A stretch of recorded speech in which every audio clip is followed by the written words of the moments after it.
Assalamualaikum warahmatullahi wabarakatuh. Halo teman-teman, selamat datang di channel ini. Pada video kali ini, kita akan membahas tentang bagaimana perjalanan, sikap, ataupun perubahan perkembangan yang terjadi mulai dari fisik, emosional, intelektual, moral, dan juga sosial pada tingkat anak sekolah dasar. Nah, pada video ini kita akan membahas apa sih itu perkembangan, apa saja sih sikap ataupun perubahan perkembangan yang terjadi pada tingkat anak sekolah dasar, dan mengapa kita harus mempelajari perkembangan.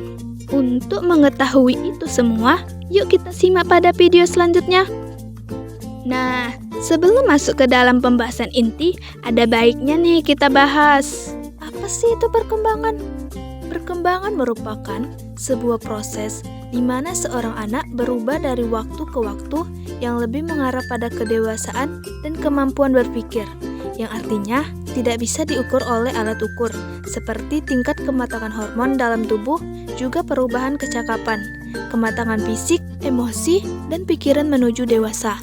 Pertumbuhan manusia akan berhenti saat dewasa, namun perkembangan emosi dan pikiran manusia akan terus berkembang. Nah, sekarang kita masuk ke dalam pembahasan yang kedua nih. Apa-apa saja sih sikap ataupun perubahan perkembangan yang terjadi pada tingkat anak sekolah dasar? Yang pertama itu ada perkembangan fisik. Dengan memahami perkembangan fisik ini, kita dapat memberi dukungan yang sesuai dan memastikan bahwa anak-anak kita tumbuh menjadi individu yang sehat dan aktif. Biasanya, pada usia 6 tahun, anak sudah dapat berlari, melompat, dan bermain dengan bola.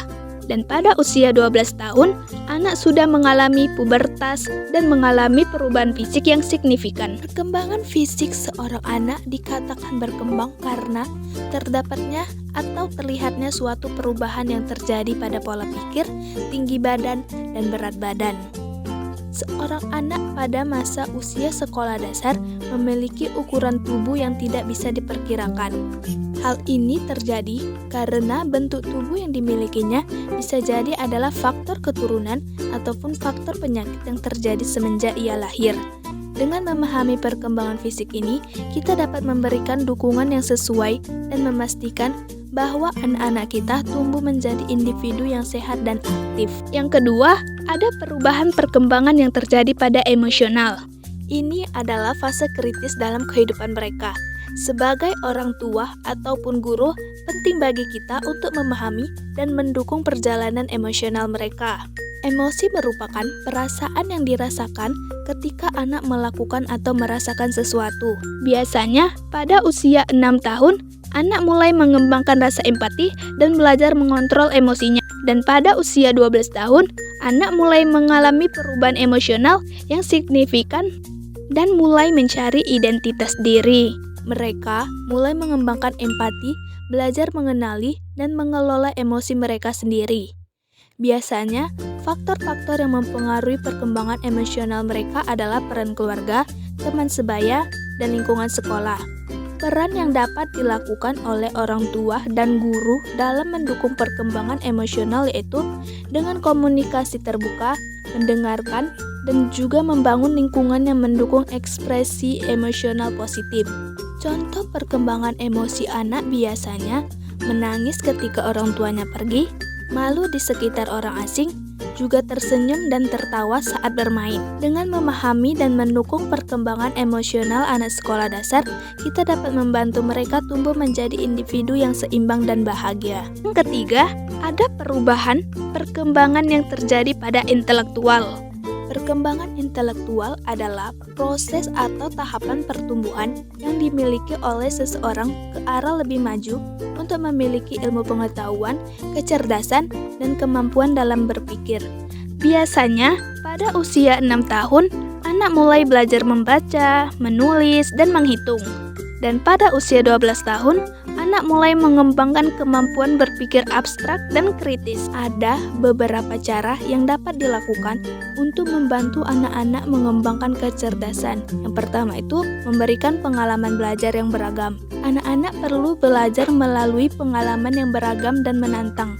Pengalaman seperti bermain dengan teman sebaya, berbicara di depan umum, dan bekerja dalam tim dapat membantu mereka mengembangkan kecerdasan emosional dan sosial mereka. Dan yang kedua itu, mendorong eksplorasi dan kreativitas. Anak-anak harus diberi kesempatan untuk mengeksplorasi minat dan bakat mereka. Hal ini dapat membantu mereka menemukan minat mereka dan memberikan pengalaman positif yang dapat meningkatkan kepercayaan diri dan kemampuan mereka. Yang keempat, ada perubahan perkembangan yang terjadi pada sosial. Perkembangan sosial peserta didik dipahami sebagai sebuah kemampuan peserta didik dalam menyesuaikan diri terhadap norma-norma dan tradisi yang berlaku pada kelompok atau masyarakat, kemampuan untuk saling berkomunikasi, dan kemampuan untuk bekerja sama. Biasanya, pada usia 6 tahun, anak mulai belajar bekerja sama dalam kelompok dan mengembangkan kemampuan komunikasi. Dan pada usia 12 tahun, anak mulai mengembangkan hubungan sosial yang lebih kompleks dan belajar menghargai perbedaan. Faktor yang mempengaruhi perkembangan sosial anak dapat dipengaruhi dari faktor perkembangan awal, yaitu dari faktor lingkungan, antara lain dari lingkungan keluarga, lingkungan masyarakat, dan lingkungan sekolah. Peserta didik yang memiliki perkembangan sosial yang baik cenderung lebih tenang, sabar, cepat merespon materi pembelajaran, dan sangat antusias di saat proses pembelajaran. Dan yang kelima, ada perubahan perkembangan yang terjadi pada moral. Perkembangan moral adalah perubahan-perubahan perilaku yang terjadi dalam kehidupan anak berkenaan dengan tata cara, kebiasaan, adat, atau standar nilai yang berlaku dalam kelompok sosial. Biasanya pada usia 6 tahun, anak mulai mengembangkan rasa tanggung jawab dan belajar menghargai aturan.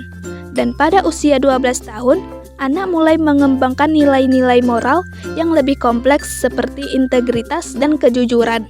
Karena perkembangan ini sangat penting bagi perkembangan anak untuk menuju kedewasaannya. Moral dapat dipengaruhi oleh beberapa hal dalam kehidupan manusia, antara lain yang pertama itu keluarga. Pola asuh orang tua berdampak besar bagi tumbuh kembang moral anak. Setiap anak akan mengulangi tindakan yang dilakukan oleh kedua orang tuanya, karena anak mempunyai kebiasaan mengulang yang kuat terhadap tindakan dari orang tua.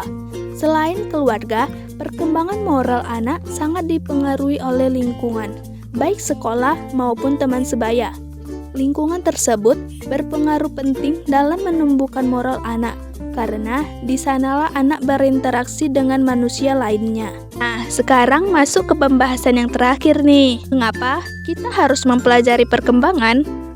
Karena dengan memahami perkembangan peserta didik, bagi guru dan juga calon guru sekolah dasar sudah menjadi sesuatu yang wajib diketahui.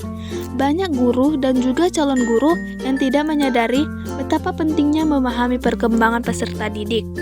Guru dan juga calon guru perlu menyadari dan memperhatikan masalah yang dialami siswanya, seperti mengetahui kapan siswa dapat berpikir secara abstrak, juga mampu memahami aspek positif dan buruk dari setiap perilaku peserta didik serta keadaan psikologis peserta didik.